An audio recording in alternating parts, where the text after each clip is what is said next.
London News, Dr. Barry. This is an add-in before I start the intended video. A lot of people have asked me about signage outside the house. No trespassing. We have no standing, no parking, no trespassing. It's what's known as an oxymoron. I'll explain that in writing in a couple of seconds. It has no lawful or legal meaning. The correct way, I'm going to show you right now how to do it. Promised, this is the correct wording you put up on your sign, which you had or still have, no trespassing. It's an oxymoron. An oxymoron, if you look further down here, it tells you what it means. It's a contradictory. It's one word contradicting the other. It makes no lawful or legal sense. I don't like the word legal, but that's another story. So it's a useless sign. No parking, no standing, all contradictory signs. They have no legal or lawful meaning. So from now on, if you're going to put a sign up, you put down the trespasser on the land is with the fee of, I made up $300. People put $10,000, which is bloody ridiculous. I mean, who's going to pay $10,000 for walking onto your property? Unless it's, something very important property. So just make it realistic. So $200 to $300 or $100 because you can collect it. Now, remove the no trespassing sign and put something like that up. Now, this is very important. If someone walks up and knocks on your door, they're not trespassing. They've got all that right in the world to knock on your door. It's only when you ask them to move, whether you own the land or not, or own the house or not. If they do not move, it becomes willful trespass, and willful trespass is an arrestable offense.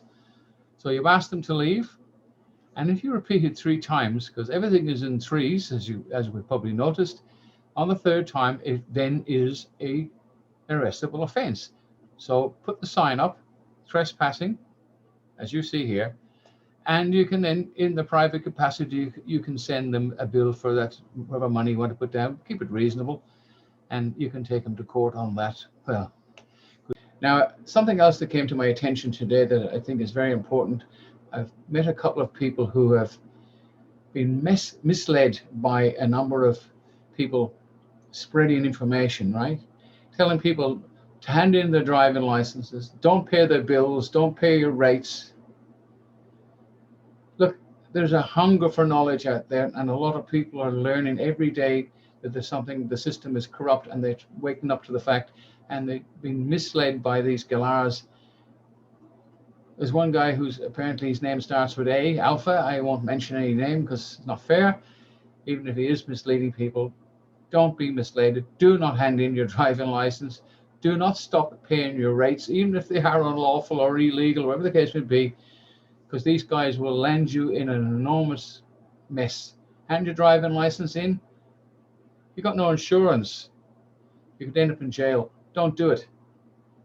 Now, another thing, there's hunger for knowledge again. There's people, an organization setting up assemblies. I don't want to mention anybody's name. At least they're doing something, but you cannot mix common law with the Constitution or with citizens or assemblies. Common law goes back long before constitutions, long before our Queen Elizabeth, goes back a long way, right? So if common law is common law, common sense, it's not mixed with constitutions. And when you mix them with the both citizens, sheriff and citizens, it is not right. It's wrong. You've been misled.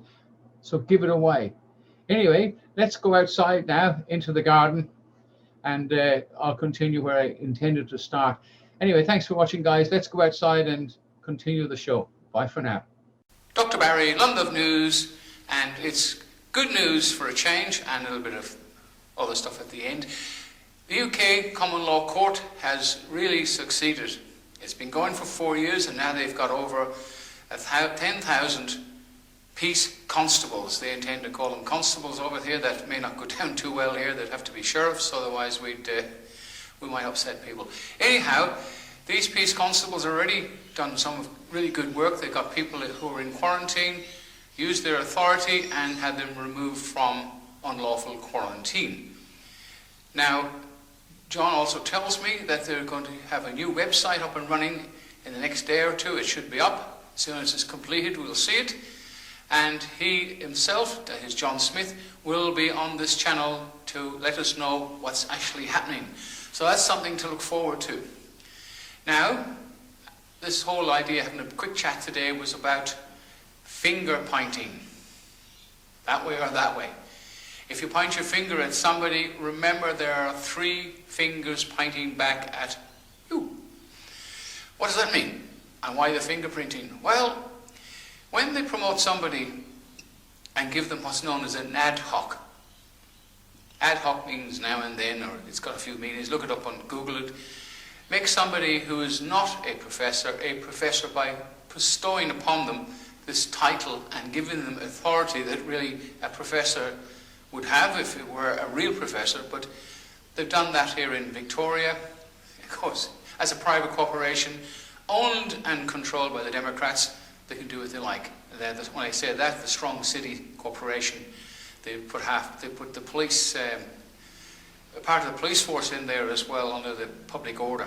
You see them with the black vehicles and white lettering. They're run by the deep state, if you like, Strong City Corporation.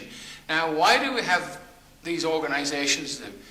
And then the funny thing is, we have a testing commander. This guy was in the transport industry, and he says, "You are now a commander." Now, if it wasn't funny, it'd be serious, because the consequences of these 2 ad hoc titles have really destroyed people's lives. People have committed suicide. Lots of people, business have been destroyed. People's lives have been curtailed. Life will never be the same again because people don't know how to behave towards each other now, because they're all acting as suspicious and they're totally endorsed into doing what they're all being obedient little servants, right? Well, lots of people who are probably watching this now are not like that. The people who need to see it, they will never see it, and you will never convince them to watch it. So nobody should worry that's outside the knowledge, shouldn't really worry. Now, John Smith will be on, as I said, please God, in the next week or so, we'll be on here to explain what's happening over there. But when we're talking about this fingerprint pointing, what I mean by that is the government, the corporations, when the poo, as they say, hits the proverbial fan, when the dust settles, they'll have somebody to point the finger at. They don't care about 3 fingers pointing back because that doesn't apply to them. So these characters out in front will take the blame for all of this. They will carry the can for it. Do we care? No, because they'll get well and truly looked after and paid and promoted and probably just go into hiding for a while, and who knows, who cares? They're bad news. The police, public order squad, they'll get blamed for what they've done in public as well, and they'll get disbanded and reabsorbed into the normal police force, or police service as it should be. Yeah, so, you know, it's all well that ends well, but not for the people. And the people are the ones suffering. Now, I suggest, in relation to passports, you get your own. Now, it's called an ID. It's also a passport in a sense, because it's got all the details necessary to say that you are not a deceased estate. You're not a person, you are a living man or a living woman. And that's pretty important. As for the International Common Law Court, we're up and running, and we've got some very, very interesting stuff happening next month, in the very early days, that will change and possibly make history, or reinvent the wheel. No, we'll just create history because it's something that hasn't happened before, and the Common Law Court hasn't been used in Australia since I think it was 1917, because we have the fictional courts, which are more profitable. I call them the state banks. If you're going to communicate in the fictional system, there is not much point writing and contracting, especially in fines. If you get a fine from Fines Victoria, don't contract with them and make a decision that you're going to go to court. Remember, as Bill Turner said, and Bill says hi from New Zealand, he's resting over there, looking forward to the summer. Only fools and corporations go to court. So avoid a court, especially a magistrate court, as much as you possibly can, because it will bring you unstuck. You are never going to win. For the mere fact you turn up there, you're guilty. So forget going to magistrate's court. If you have to go to a magistrate court, you've got to put the correct grammar into the court. Otherwise, it's just gobbledygook like they say in Jew. Remember, anything in boxes has got no continuance. It is gobbledygook. And a lot of people forget that. They write in and contract. So take your case up with Fines Victoria. There are lots of ways you can communicate with them by not contracting and getting success, because after all, you're dealing with a private company. Again, if you're dealing with the courts or any other private company, you can correspond with these people as a living man or a living woman, and you can also bill them for your time. So in other words, you can, as long as the letter, you can send an invoice and say, look, this communication as from this date will cost you $500 for each communication and $100 for each minute of my time taken up in this case, even if that's in the court. That's lawful and it's legal. You can do that. Anyway, get your ID, guys. For God's sake, wake up. Support the common law court. All the information is at the back, email address. If you want to put a few dollars into the common law court, we haven't got much, I can tell you that. We're out of pocket, but never mind. We thank the few people who've put some money in. We've got to get badges done for the uniforms. We've got to get a lot of stuff done, but that's a long story. We need a vehicle on the road. A lot of things have to be done.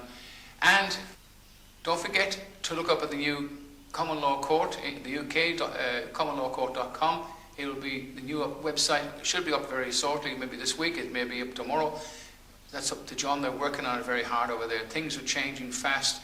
They have 4 years experience and they have a lot of success.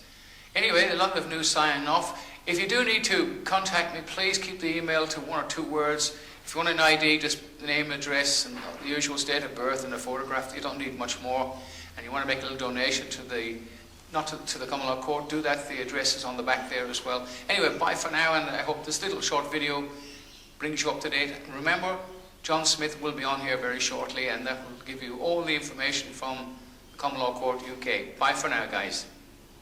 In this case is Goodman. Well, Goodman is a deceased estate at law, and that's registered. And anything that's registered, they own.